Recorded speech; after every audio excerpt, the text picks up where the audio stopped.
Tutorial ko paano gumawa ng masarap na butter chicken at pwede niyo rin gawin sa bahay ninyo. Ayan, sunshines. So, ang ginagawa ko muna is tinatanggal ko yung skin. If prefer mo naman na merong skin, okay lang. Pwede mong iiwan yung skin. Ayan, ako kasi ayoko nang may skin, gusto ko wala. So, tatanggalin natin siya. So, ayan. Natanggal ko na. Ngayon naman is isa-slice natin sila into bite size or cubes. Yan.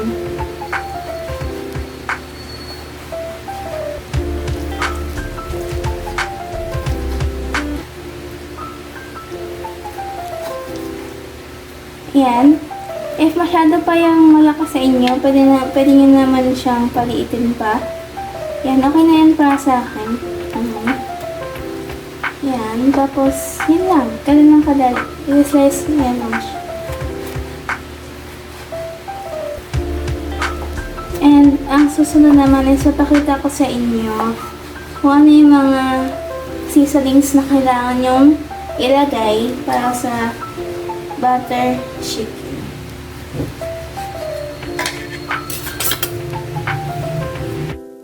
So, ang papakita ko naman sa inyo is yung mga kailangan nyo ingredients. So, eto na. Kailangan nyo ng chicken breast. Tapos, eto, may garlic and ginger. Ni-grate ko lang siya. Tapos, kailangan nyo ng cumin powder. Ayan.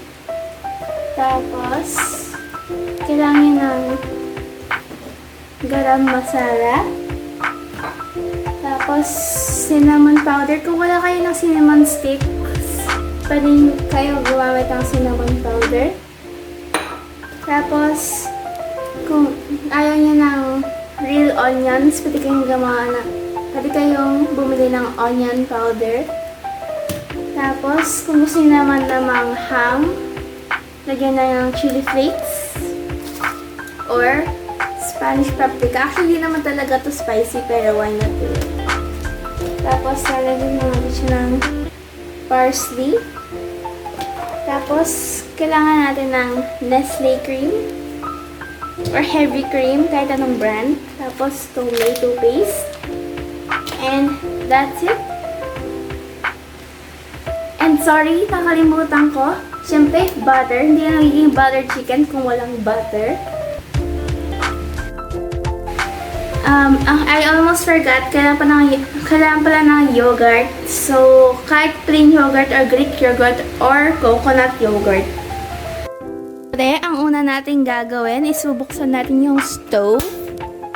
And first, naglalagay muna tayo ng butter. Siyempre, yun yung ating gagamitin. Yours. Yan. Haluin lang natin siya hanggat sa matunaw yung butter natin.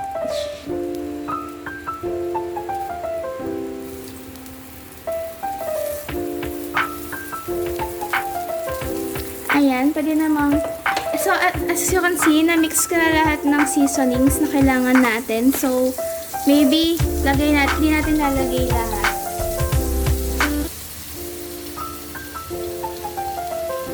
Ayan, pwede na siguro yan. Tapos, since parang kulang pa din ng butter, lalagyan natin to. Haluin lang muna natin siya. Yan. Ito muna yung unang gagawin nyo.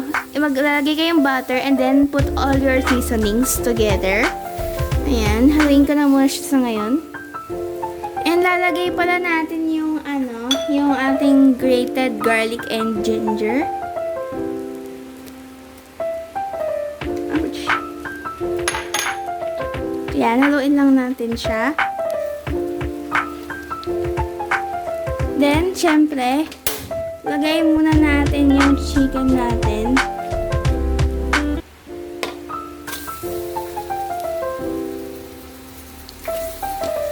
Ayan.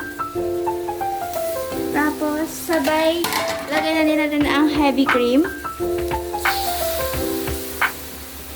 Don't worry, kasi maluluto naman siya during niluluto mo siya. Ayan. Siyempre, lagyan din natin ang yogurt.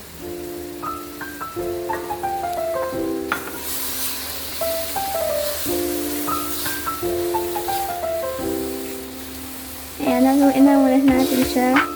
So, ngayon,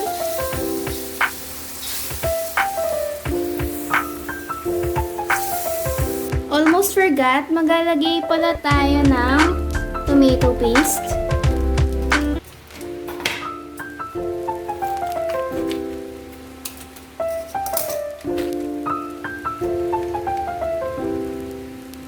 Ayan. So, para sa lasa, lalagyan natin siya ng asin, salt, and pepper, and of course, chicken powder. Ayan. So, hahaluin muna natin siya. So, ayun. Haluin natin siya.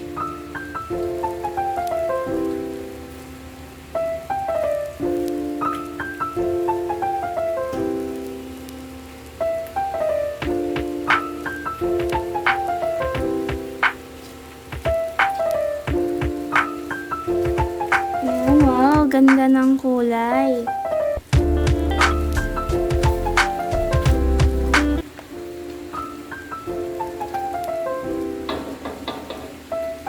So, ayan, lalagyan muna natin siya ng pepper. Ayan. At lalagyan natin siya ng sugar.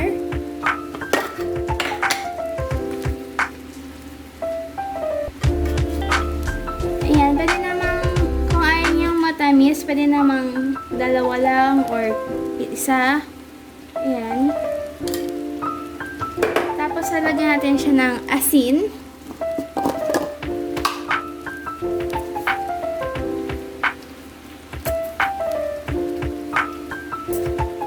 Tapos, hahaluin natin siya.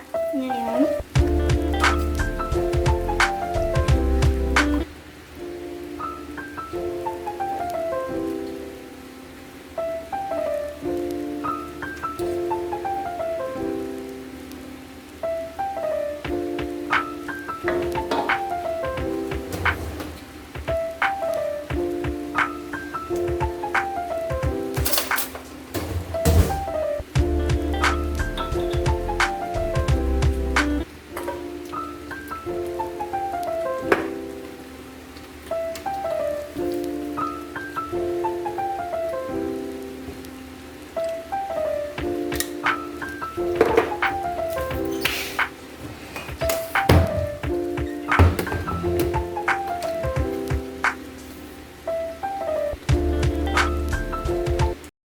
Ayan na yung final results. And sana mag-enjoy din kayo sa niluto niyong butter chicken. Like, subscribe, and turn on the notification bell for more videos like this. Bye, sunshine!